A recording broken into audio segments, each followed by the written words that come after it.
Bonjour, je suis Martin Martin, présentateur chez Fox News. Ce soir, Mark Bush, Yasser Miller et moi-même allons discuter d'une question plutôt controversée, la guerre du Vietnam. Ce conflit terrible, bien qu'il date maintenant de quelques années, soulève encore un important débat chez les historiens. Dans ce conflit où les valeurs du capitalisme et du communisme se sont affrontées dans un combat sanglant sur un territoire étranger, l'Union soviétique, les États-Unis et ses alliés, le Vietnam et même la Chine ont tous joué un rôle. Ce soir, les deux acteurs que nous examinerons sont les États-Unis et le Vietnam. Cette fameuse question que se posent plusieurs est la suivante. Qui des deux est le réel perdant? Au premier coup d'œil, la question peut paraître simple, mais vous verrez que ce n'est pas le cas. Avant de plonger dans le vif du sujet, mon collègue Mark Bush, diplômé d'histoire à l'Université de Sherbrooke, va vous exposer le contexte historique mondial des années de l'avant-guerre du Vietnam. Monsieur Bush, comment se fait-il que les deux plus grandes puissances mondiales à l'époque se soient affrontées au Vietnam, alors que le pays n'intéressait au départ ni l'une ni l'autre? En fait, pour le comprendre, il faut remonter aussi loin que durant la Seconde Guerre mondiale. En 1940, le Japon va prendre possession du Vietnam et ça va devenir une colonie du Japon.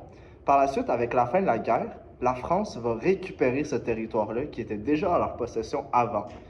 Et pendant ce changement d'autorité coloniale, il va y avoir en 1941 un mouvement qui va apparaître, le mouvement Viet Minh. Mais avant ça, il faut comprendre que déjà au sein du pays, il y a déjà plusieurs petites révolutions afin de contrer un peu l'autorité coloniale, qui ne sont pas en accord avec ceux-ci.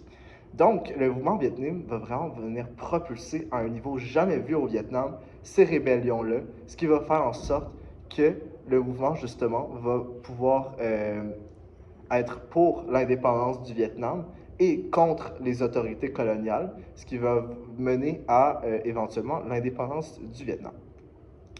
Plus tard, en 1950, les accords de Genève, en fait, signés entre la France et le Vietnam, vont séparer un peu le Vietnam de manière temporaire en deux parties, le nord et le sud. Donc, au nord du Vietnam, ça va être une partie communiste avec Ho Chi Minh, leader du Parti communiste à l'époque. Excellent. Mais que viennent faire les États-Unis dans tout ça? Oui, ben j'y viens. En fait, les États-Unis, ils vont arriver vraiment beaucoup plus tard dans le conflit. Ils vont arriver vraiment proche de 1965 avec vraiment le début officiel de la guerre.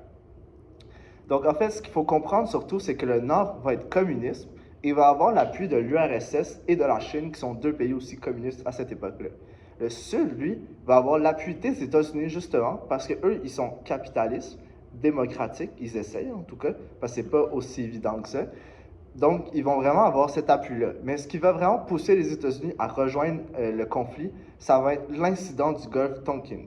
Justement, où un destroyer américain qui faisait une patrouille à ce moment-là va se faire attaquer et couler dans le golfe, ce qui va mener les États-Unis à renforcer leur pouvoir militaire au Vietnam et ainsi pouvoir combattre le Nord dans un nouveau conflit indirect entre l'URSS et les États-Unis dans un contexte de guerre froide, encore une fois. Merci beaucoup, Monsieur Bush. Maintenant, comment s'est déroulée cette guerre? De 1940 à 1945, le Vietnam passe sous occupation japonaise pendant la Seconde Guerre mondiale. C'est dans ce contexte que naît le Viet Minh, un mouvement indépendantiste dirigé par Ho Chi Minh, dont la mission est de se débarrasser des puissances qui occupent le territoire. En 1954, après la défaite française à Dien Bien Phu, les accords de Genève sont signés. Le Vietnam est temporairement divisé en deux. Au nord, un régime communiste sous Ho Chi Minh, et au sud, un gouvernement non communiste soutenu par les États-Unis. En 1965, les États-Unis s'engagent officiellement dans le conflit pour soutenir le Sud face à l'avancée du Nord communiste. C'est le début d'une guerre totale. Des dizaines de milliers de soldats américains débarquent au Vietnam. En 1968, le Tet, fête traditionnelle vietnamienne, est marquée par une gigantesque offensive surprise du Nord. Bien que repoussée, cette attaque choque l'opinion américaine, qui les croyait affaiblis et incapables d'une telle opération. Cette offensive inattendue marque le début d'un désengagement progressif des États-Unis. Durant la fin des années 60 et le début des années 70, les protestations anti-guerre s'intensifient aux États-Unis. Le peuple tient un discours du genre « Cessons d'envoyer mourir nos hommes au bout du monde » et la guerre devient impopulaire. En 1973, Les accords de Paris sont signés. Les troupes américaines quittent le Vietnam, mais le conflit, lui, continue. En 1975, les troupes nord-vietnamiennes prennent Saigon, capitale du Sud. C'est officiellement la fin de la guerre du Vietnam et la victoire du Nord communiste. Ce long conflit a eu de lourds coûts pour les pays impliqués. Yasser Melleux, un expert sur le terrain, vous parlera des répercussions chez tous les participants de la guerre depuis sa chambre d'hôtel à Hanoï. Alors, mon cher, vous qui avez parlé aux citoyens vietnamiens, comment la guerre s'est et se fait encore sentir sur place? Tout d'abord, on peut encore observer de grands dégâts matériels ici au Vietnam, même 50 ans plus tard. En effet, la guerre a causé des destructions massives partout dans le pays. On parle d'environ 2 millions de bâtiments qui ont été détruits ou endommagés pendant le conflit. Ça comprend des maisons, des hôpitaux, des écoles et plein d'autres infrastructures civiles importantes. Ensuite, c'est 70% des routes qui ont été endommagées ou détruites. Des milliers de ponts ont également été détruits. Et ce n'est pas tout, puisque 40% des lignes électriques ont été détruites lors de la guerre. Une autre retombée très importante de la guerre du Vietnam est bien évidemment les pertes humaines. On estime que plus de 3 millions de Vietnamiens ont perdu la vie pendant la guerre, y compris des soldats, des civils et même des enfants. J'ai d'ailleurs parlé à une famille vietnamienne plus tôt dans la journée et ils m'ont expliqué que les séquelles physiques et psychologiques se font encore ressentir chez la population vietnamienne. Les États-Unis ont aussi subi de grandes pertes humaines. On parle alors d'environ 58 000 militaires américains qui ont perdu la vie, dont 45 000 étant tués au combat et 11 000 étant morts suite à des blessures, accidents ou maladies. Ensuite, sur le plan économique, la guerre a paralysé l'économie vietnamienne, notamment à raison des destructions massives dans les zones agricoles et industrielles, ce qui a provoqué une chute de la productivité agricole. L'économie a été très dépendante de l'aide étrangère après la guerre et la reconstruction a été très lente et coûteuse. Du côté des États-Unis, la guerre a un coût financier énorme. En effet, la guerre leur a coûté environ 168 milliards de dollars à l'époque, soit plus de 1000 milliards de dollars aujourd'hui. La guerre a également entraîné une augmentation du déficit budgétaire et a contribué à une hausse de l'inflation dans les années 1970. Et finalement, la guerre du Vietnam a également eu de nombreuses conséquences à l'international. En effet, elle a augmenté les tensions entre les États-Unis et l'Union soviétique en plein cœur de la guerre froide. Elle a aussi provoqué de nombreuses protestations contre les actions des États-Unis. Leur défaite a montré qu'ils n'étaient pas invincibles, ce qui a changé leur façon d'agir à l'étranger.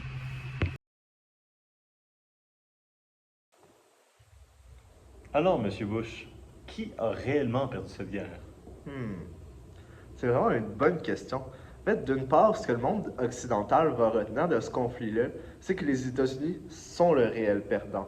En fait, malgré de gros efforts à vouloir implanter le capitalisme et la démocratie au Vietnam, ça fut un échec vraiment lamentable.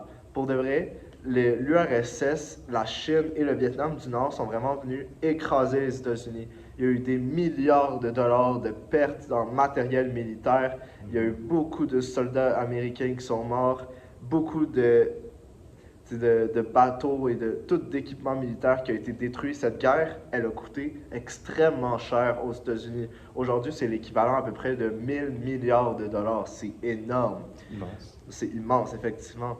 Donc, ça, en plus d'avoir perdu vraiment des milliards de dollars, leur statut de puissance mondiale va vraiment en prendre un coup solide.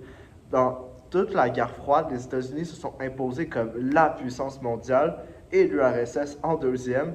Mais là, on comprend que finalement, c'est peut-être plus le cas et que l'URSS pourrait devenir aussi fort que les États-Unis au final. Donc, c'est comme un gros coup de ridicule pour les États-Unis partout à l'international parce que justement, ils se sont fait battre à leur propre jeu vers une idéologie qu'ils voulaient promouvoir alors qu'ils ont complètement échoué au Vietnam. Sinon, d'un autre côté, ce qu'on peut retenir aussi, c'est le Vietnam. Mais du côté occidental, on n'en entend pas beaucoup parler, malheureusement. Mais le Vietnam, selon moi, c'est vraiment le véritable perdant de la guerre.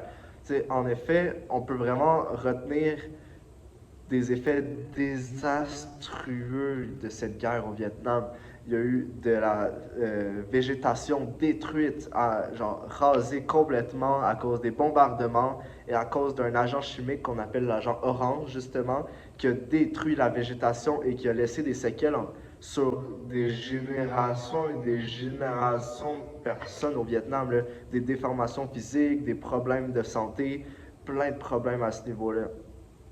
des terres agricoles ont été ruinées. C'est le Vietnam, quand les États-Unis sont partis, se sont retrouvés avec un champ de ruines aussi impressionnant que la Seconde Guerre mondiale, mais avec encore plus d'armes chimiques qui est venu ravager tout le paysage, toute la population. En voulant aider le Vietnam, ce que les États-Unis ont fait, c'est juste les détruire encore plus et non les aider. Encore aujourd'hui aussi, on peut voir au Vietnam qu'il y a des zones qui restent encore, ils ont des séquelles de cette guerre-là. On peut retrouver encore des mines antipersonnelles actives, prêtes à exploser à n'importe quel moment, qui sont encore enfouies sous terre. C'est quand même quelque chose de se dire que tu vas prendre une randonnée en forêt, puis à n'importe quel moment, tu pourrais exploser à cause d'une mine laissée là 70 ans plus tôt presque. C'est terrifiant. C'est terrifiant, effectivement. Puis la population locale, je pense que ce qu'ils retiennent de ça, c'est que les États-Unis ont juste gâché leur vie, leur culture. Ça se comprend. Ben, c'est ça. Donc, ce qu'on peut comprendre, c'est que l'histoire en général tourne les événements du côté des vainqueurs versus du côté des perdants. On retient beaucoup moins le côté du Vietnam, qu'ils ont perdu énormément de civils, plus de 1 million. Ils ont eu des grosses pertes militaires aussi, beaucoup d'argent, et leur territoire agricole était littéralement rendu impraticable. Je veux dire, les États-Unis, ils ont voulu faire un bon geste et aider à contrer le communisme, mais en faisant ça, ils ont oublié qu'il y avait une population et leur culture qui vivait sur ce territoire-là, et en fait, qu'ils ont détruit complètement après leur passage. C'est un point de vue très intéressant qui nous est rarement montré. Merci beaucoup, M. Bush. Merci. Bonne Merci à fin vous. d'après-midi. Ben, merci aussi. Voici qui sonne la fin de la capsule de ce soir. Monsieur Miller, qu'en avez-vous retenu? Ce que j'en retiens, M. Matt, c'est que ce conflit n'était pas seulement une guerre pour un territoire, mais surtout une guerre d'idéologie entre grandes puissances. Les États-Unis, en voulant freiner le communisme, se sont retrouvés coincés dans un conflit qu'ils ne pouvaient pas gagner et en ont payé le coût. Surtout, je me souviendrai que même si c'est un point de vue qui nous est rarement montré, le vrai perdant, c'est le peuple vietnamien. Des millions de morts, un pays ravagé, des séquelles visibles encore aujourd'hui. Cette guerre nous rappelle qu'au cœur de chaque conflit, ce sont souvent les innocents qui souffrent le plus. Merci beaucoup pour ces sages paroles, mon cher. Ainsi, bonne soirée à vous tous. Oui, c'est bon. Voici qui sonne la fin de la capsule.